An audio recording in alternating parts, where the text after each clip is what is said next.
पुण्यात्माओं, हम 90% दुख हम स्वयं उत्पन्न किए बैठे हैं। बेटी कितनी अच्छी संतान होती है, पहले माता पिता के घर पे काम करती है और फिर जैसा उसको यहाँ विदा कर दिया तुरंत चली जाती है और जा करके अगले सारा जीवन दूसरे के घर में पशु की तरह लगी रहती है। और आज बेटी हमें इतना कैर बना लिया, किस कारण से? उसके ऊपर एक अननेसेसरी खर्चा बना लिया, ब्याह का, दहेज का, ये दुश्मन बना लिया, अपने पैर पाप को आड़ा मार बैठे। अब ये सूत में नहीं आता क्योंकि रिवाज बन गई।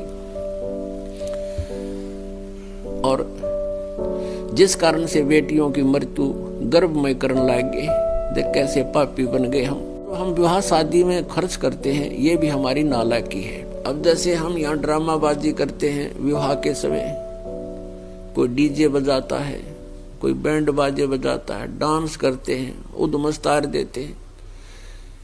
ये कोई एक मानुष का कार्य है? जिनको ज्ञान नहीं वो लोग ऐसा किया करते हैं। बच्चों का विवाह परमात्मा ने कर रखा होता है, क्योंकि संस्कार भगवान ने पहले जोड़कर तैयार कर रखे होते हैं। तो उसमें हमने घना ड्रामाबाजी नहीं करनी चाहिए। बच्चों का विवाह वचन से होता है, बच्चों का विवाह वचन से होता है। भाई हमने अपनी बेटी आपके पुत्र से इसका विवाह कर दिया, नाता जोड़ दिया, वो कहते हैं ठीक है हमने स्वीकार कर लिया, तो हो गया ब्याह। इसमें चाहे सिंपल खाना खा लो, चाहे इसमें ढोल पीट लो और चाहे इसमें नाच गा लो, बात वह है कि वह उतनी ही है। बच्चों का संस्कार जोड़ देना है और उनको विदा कर देना। इससे फालतू हम करते हैं तो हम बकवाद करते हैं वो। तो इस प्रकार हमने हर प्रकार से अपने इस वाहियात खर्चे को कम करना है। और फिर देखना 20% मेहनत से आपका गुजारा सुथरा चलेगा और फिर बाकी जो समय आपको मिलेगा वो भक्ति करेंगे, भगवान का नाम जपया करेंगे। अभी शुरुआत है स्मारक की। पुण्यात्माओं, कुछ दिनों में देख लेना आप, सब तंग पा रहे ब्याह की व्यवस्था से। किसी के 2 लड़कियां हो जाती हैं और आजकल जैसे विवाह की प्रथा चली हुई है, उसके लिए मरण हो जाता है। सारा दिन चिंतित रहता है, किसी से कर्जा लेता है, कुछ करता है, कुछ करता है।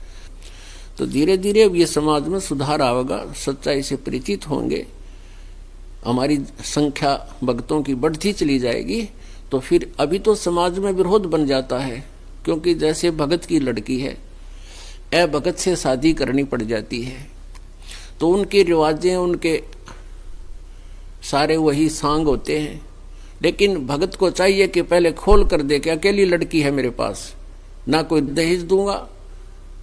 और पुण्यात्माओं, परमात्मा ने जहां संस्कार जोड़ रखे उसने तोड़ कौन देगा, उसको रोक कौन देगा?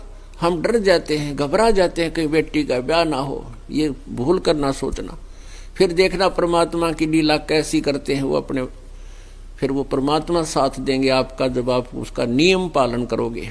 और जिस भगत के लड़के का विवाह है तो उसको तो कहना ही क्या है, साफ कह दे अगले को मुझे लड़की चाहिए, इसे एक्स्ट्रा कुछ नहीं, 2-4 भगत जाए अपना उनका भोजन पानी जैसा सिंपल सा करे और बच्चे को विवाह के घर ले आवे।